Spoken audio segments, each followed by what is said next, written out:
Hello, welcome to Cougar Coaches Corner, and now we're going to talk to Tim Grove, who's the women's basketball coach here. And so, Tim, how has practices gone so far? It's been a good start. We've got a good returning squad, players that have been through kind of what we do and how we do things. So practice here the first, 2.5 weeks or so has been going very well. And you played an exhibition game last night. Say anything about that? It was fun to go out and compete, right? I mean, in practice you go against the same people every single day, and defense always knows what's coming, offensively and vice versa. So it was just nice to get on the floor with someone else in a different jersey and compete that way, which is really good for us. And it was a lot of fun. We saw some really good things. We saw some things that we can obviously look at to correct. But it was a good step for us, and hopefully it gets us just that much closer to being ready for Concordia on Friday night. Okay. So who are the returning leaders? Who are the leaders for your team this year? Yeah, so in terms of leadership roles, we look at leadership in terms of everyone can be a leader, right? I mean, so it doesn't matter if you're someone new to the program or someone that's in their fourth year. We think that there are things that people can do on a daily basis that really provide some different leadership for us. But in terms of those true leadership roles, our captains for this year's team, Lexus Eagle Chasing is one. Grace Olson, they're a couple of fourth-year players for us. Jay Quate, who's coming off an outstanding soccer season. Of course, she's one of our captains. And then Jaden Sundrell is our fourth captain. These are all players that were voted on by their teammates after the season last year, and certainly endorsed by the coaching staff as kind of our leadership roles. But other people that have played a lot of minutes for us have come back in kind of leadership roles on the floor. Haley Wolfschlager, be her third year as our starting point guard. Ella Van Kempen, who's getting a lot of minutes. Mallory Anderson, someone that got a lot of minutes last year, looking to step in and do some more good things for us. So there are those people that have established themselves in our program who will certainly look to in terms of doing more really good things for us. Okay. And who would be the newer players that will probably get a lot of time on the court? Yeah, I think Justine Day is someone that isn't new to the program. She was in the program last year, certainly, but got injured kind of early in the process and didn't get a lot of game minutes that the others did. So Justine's doing a really, really good job for us.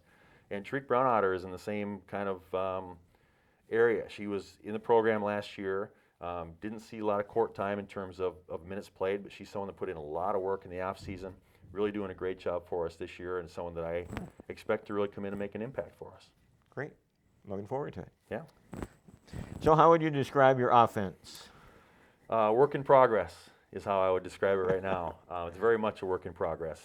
Anyone that sees us play will see what we're doing. It's basically a 4-out offense, which a lot of teams are running.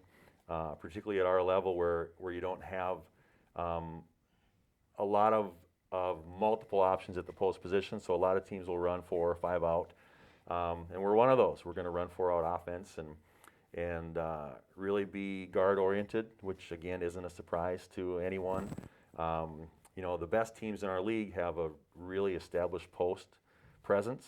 If you look at the top teams in the league, all of them do, and so we certainly feel that as a necessity to get as good as we want to be. We know we have to establish some post presence as well, but we think we can do that with our 4-out offense that we're going to be running. Okay, and how about defense? I can say the same thing, a work in progress.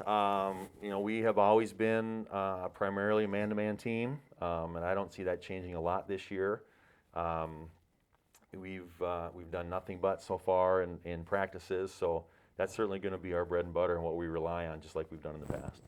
Okay. Well, it looks like a very competitive UMAC this year. You were picked to finish 4th in the conference. What do you have to say about the UMAC? I've said before, it's a league that's continuing to improve year by year. We had 3 what I consider really outstanding teams last year who were, tri-champions, and for good reason, put in that way, I guess, for starting things out this year in the preseason poll.